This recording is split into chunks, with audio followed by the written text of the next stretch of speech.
Hello student, आज हम लोग बात करते हैं क्लास 9 के चैप्टर नंबर 1 के बारे में, मैथ्स के। यहाँ पे मैथ्स आपके लिए क्लास 9 की इसलिए इंपॉर्टेंट है क्योंकि अगर आप क्लास 9th में मैथ्स को अच्छे से कंप्लीट करते हैं तो जो क्लास 10th है उसमें भी आपके लिए चीजें बहुत आसान हो जाती हैं। तो यहाँ पे जो आपका चैप्टर है क्लास 9 का, और इसमें हम लोग बात करेंगे जैसे आपके रियल नंबर्स होते हैं, जैसे आपके बेसिक नंबर्स थे, रेशनल नंबर्स थे। तो लास्ट में हम लोगों ने बात भी करी थी किस तरीके से रेशनल नंबर को हम लोग रिप्रेजेंट करते हैं, नंबर लाइन पे डिफाइन करते हैं, या फिर आपकी एक रेशनल नंबर, दो रेशनल नंबर दिए होंगे, उनके बीच में कितने रेशनल नंबर्स हो सकते हैं। तो वहां पे हम लोगों ने देखा था कि इनफाइनाइट हो सकते हैं। वहां पे मैंने आपको दो मेथड के बारे में भी बताया था।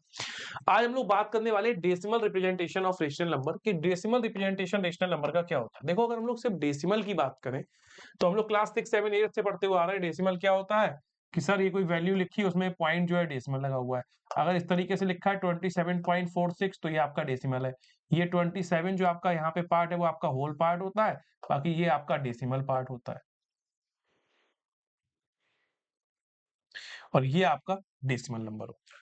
ठीक है, तो यहाँ पे ये बेसिक चीज जो हमारी चल रही है उसको कंप्लीट करते हुए हमें आगे बढ़ना है।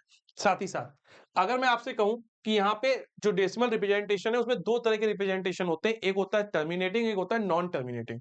टर्मिनेटिंग मतलब टर्मिनेट हो जाना, फिनिश हो जाना, खत्म हो जाना, यानी रिमाइंडर कुछ ना बचना।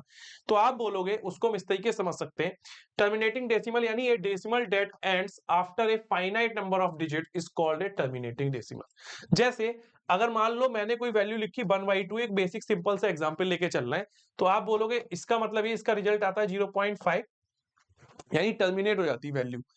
अगर इसी जगह मैं लिखूं 1/8, तो आप बोलोगे 8 से अगर 1 को डिवाइड कर रहे हैं तो पॉइंट लगाया 0, 8 1 जा 8, यहाँ कितना बचा 2, रिमाइंडर 2, डेसिमल लगा हुआ है, 0 का यूज करते रहोगे। अब हो जाएगा 8 2 जा 16, रिमाइंडर बचा 4, डेसिमल है तो 0 लगाया, 8 5 जा 40। तो यहाँ पे आपका क्या रिजल्ट आया? आपका रिजल्ट आया 0.125। मतलब कहने का ये है कि कोई भी रेशनल नंबर जिसमें जब आप उसका डेसिमल रिप्रेजेंटेशन करोगे, तो अगर आपका जो रिमाइंडर है, जो आपका रिमाइंडर है बेटा, वो अगर 0 आ जाता है यानी रिमाइंडर नहीं बचता है, तो वहां पे आपके टर्मिनेटिंग डेसिमल होते हैं, वहां पे आपके टर्मिनेटिंग डेसिमल होते हैं। और एक चीज आपने और नोटिस करी होगी, जैसे मैंने 1/2 1/8 एग्जांपल लिया, तो इसमें 1/2 में और 1/8 में जो आपके फैक्टर थे वो क्या थे, और 2 यहाँ पे आपका फैक्टर कॉमन था। अगर मैं यहाँ पे 1/5 लिखता तो आपका क्या होता है 0.2। अगर मैं 1/10 लिखता, ध्यान से सुनना, भी फैक्टर्स की बात निकल के आएगी यहाँ पे। अगर मैं 1/10 लिखता तो मेरा होता 0.1। क्यों? 10 से 1 को डिवाइड करूंगा, पॉइंट लगाया 0, 10 बन जाता 10। तो 10 में हमारे 2 और 5 दोनों फैक्टर है, 5 में हमारा इंडिविजुअल 5 फैक्टर है। तो कहने का मतलब बेसिक ये भी है कि अगर मैं कोई और टर्म लेता हूं, जैसे मान लो मैंने 2 और 5 के अलावा मैंने ले लिया 3, तो यहाँ पे मैं अगर 3 से 1 को डिवाइड कर रहा हूं तो पॉइंट लगाया 0, 3 3 जा 9।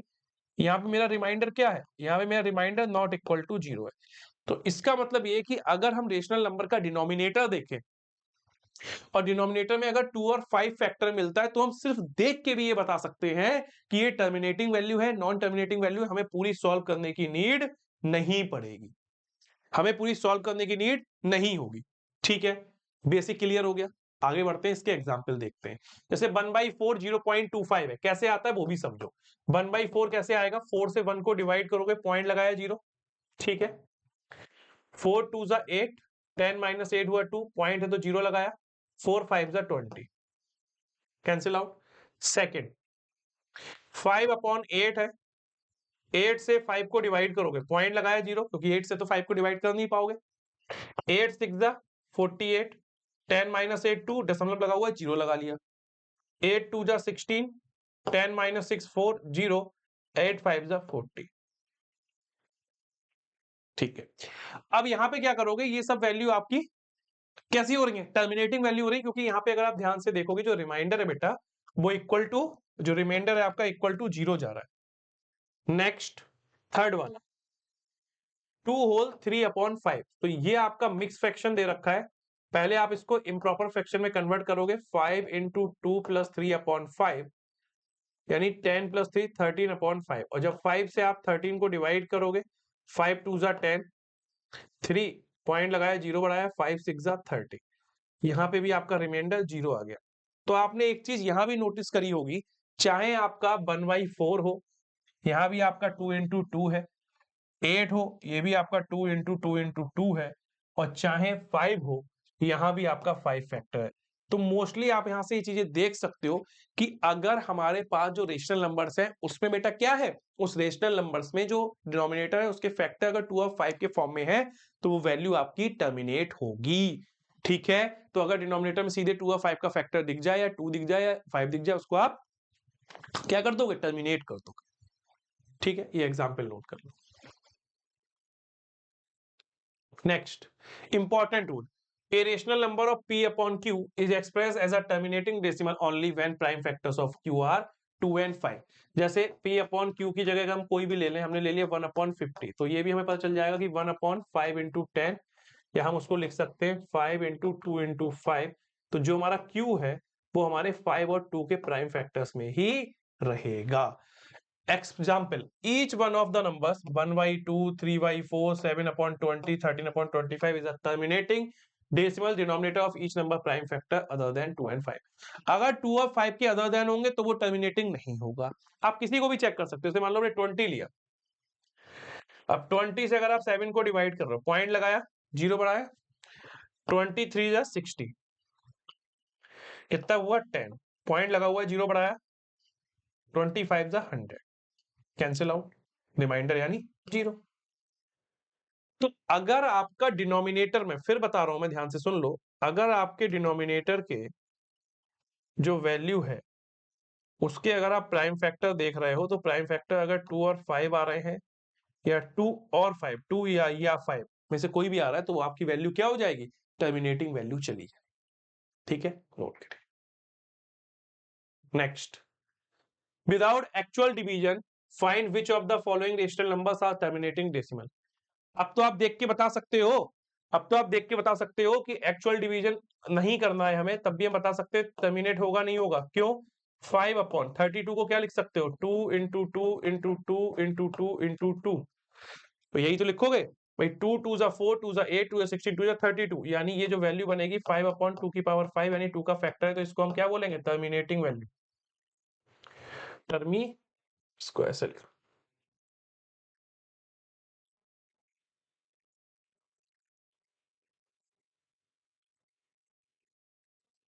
कोई सॉल्व करने की, मतलब ऐसे करके सॉल्व करने की जरूरत नहीं है, ऐसे करके सॉल्व करने की कोई जरूरत नहीं, पॉइंट लगाया, जीरो बढ़ाया ना।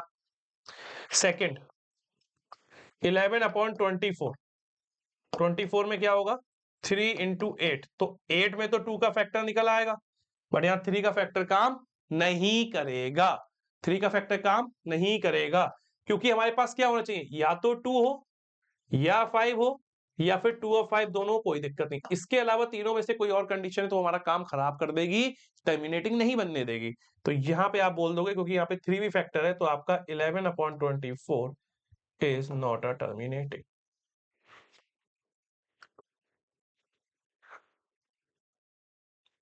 ठीक है, अब आते हैं थर्ड पे, 27/80 कैसे लिखोगे, 16 5 जा 80, तो अब यहाँ पे हमारा 5 भी फैक्टर हो गया और 16 में हमारा 2 भी फैक्टर हो गया, 2 और 5 के अलावा कोई फैक्टर ऐसा नहीं है जो इसमें इन्वॉल्व हो, तो आप इसको क्या बोल दोगे, टर्मिनेटिंग बोल दोगे इसको।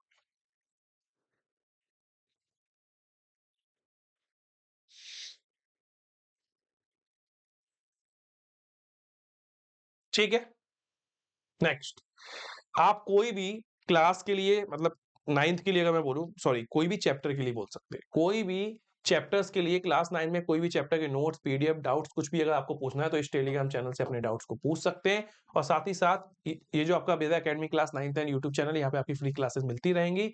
सो थैंक यू सो मच, फटाफट से क्लास को देखिएगा अच्छे से, सीरियस तरीके से। कोई भी डाउट लगता है इस 9th सिलेबस से, आपका कोई डाउट है तो वीडियो के कमेंट में करिएगा और उस डाउट से रिलेटेड आपकी वीडियो बनाई जाएगी, आपको समझाया जाएगा।